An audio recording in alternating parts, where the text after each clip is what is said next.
So you've got a problem in Microsoft Excel where you're performing a lookup, and rather than returning blanks, Excel returns zeros, or a strange date like this, 0 of January 1900. Now you'll get this problem if you're using index and match, or VLOOKUP, or even an XLOOKUP. So you can either solve this problem with custom number formatting or by adapting your formula. Let's go for custom number formatting to begin with.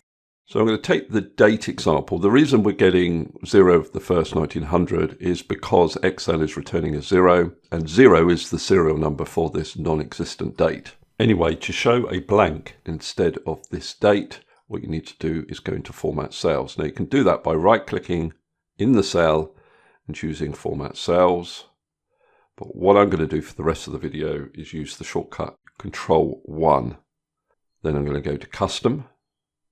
And you can see the format that Excel is currently using for that cell. These dates are in US format. What you want to do is put some semicolons after this date format. So I'm going to put 3 semicolons. Now, if you're wondering what the semicolons are actually doing, semicolons are used to separate out the format for positive values, negative values, then 0 values, and then text values. So what I'm saying here is that for any negative dates, any 0 dates, or any text dates, I don't want to show anything in the cell. So if I click on OK, you can see I get a blank cell. Now, if you wanted to show a dash rather than a blank cell, what you could do is put a hyphen or a dash between those last 2 semicolons. Between the last 2 semicolons, you're specifying what you want to return in place of a 0. So there we have the dash. Now we can do the same thing if you were looking up a numeric value. What I could do is go back into Format Cells, go to Custom. So I've got a 0 in this type box. If you would apply currency to your cell, you'd have something like this. For me, I've just got plain numbering. So what I would do is I'd put a semicolon after that format, whatever it is that's being used in your example. If you want to be able to display negative values, you'd put a minus sign in, and then whatever format is being used for the positive value, then another semicolon, and then another semicolon. And again, that will hide zeros or text values. So we need to do a similar thing for this cell, which should be returning a text value if the person chosen here has a manager. Now, if I go into Control-1 and go to Custom, you can see at the moment no specific format has been applied to the cell. If I had selected text and then go back to Custom, you can see I get this @ symbol. So this is the character that formats the cell as a text cell. Now, what I would need to do here is put 3 semicolons before the @ symbol. So you're saying that positive numbers don't display, negative numbers don't display, and 0 numbers don't display. So if I click on OK now, I'll get a blank cell. If I change the name here, you can see that it does display the result of the lookup if the return value is not blank. So that's how you can solve this problem using custom number formatting. If you want to solve the problem using a formula, that's not too difficult to do.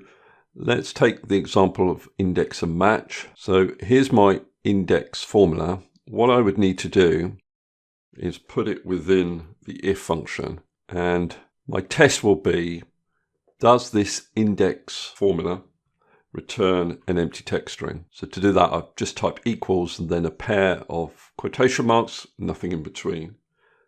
My value of true would be an empty text string. So again, the 2 quotation marks, nothing in between, comma, and the value of false would be the result of this index function. So I'll just copy it and paste in the formula, another close bracket at the end. You can see I get a blank cell there. If I change this to Bob, it will work. Let's do it again for year's service. So it might be worth just copying that index formula before we start. And then it's if, open bracket. Now instead of saying equals empty text string like we did last time, we could use the ISBLANK function, which will evaluate whether the index function returns a blank value. The value of true would be an empty text string, and the value of false would be my index function. I just need to close the bracket at the end, press enter. You can see that works as well. Another thing you could do, again I'll use if, and I'll copy this index function, is you could use the len function. So len returns the length of a text string. So I'm going to say if the length of the text string that the index function returns is 0, then return an empty text string, otherwise return the result of the index function. Close the bracket at the end, press enter. So again, if I change the name here, it returns the relevant result. But if I select Brenda, who doesn't have any entries here, I get blank cells.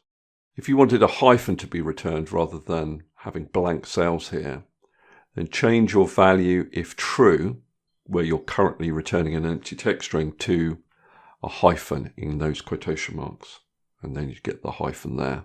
Now it works in the same way for VLOOKUP. I could put this within an if.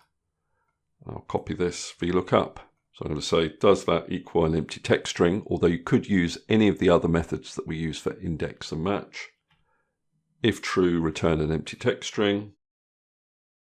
If false, return the result of the VLOOKUP. And for XLOOKUP, it works in the same way. So if, open bracket, I'll copy the XLOOKUP formula, and I'm going to say, does that equal an empty text string? If true, return an empty text string, otherwise return the result of the XLOOKUP. Okay, that's all I wanted to cover in this particular video. Hopefully that's useful. If it is, please give me a thumbs up and subscribe, and I'll see you next video.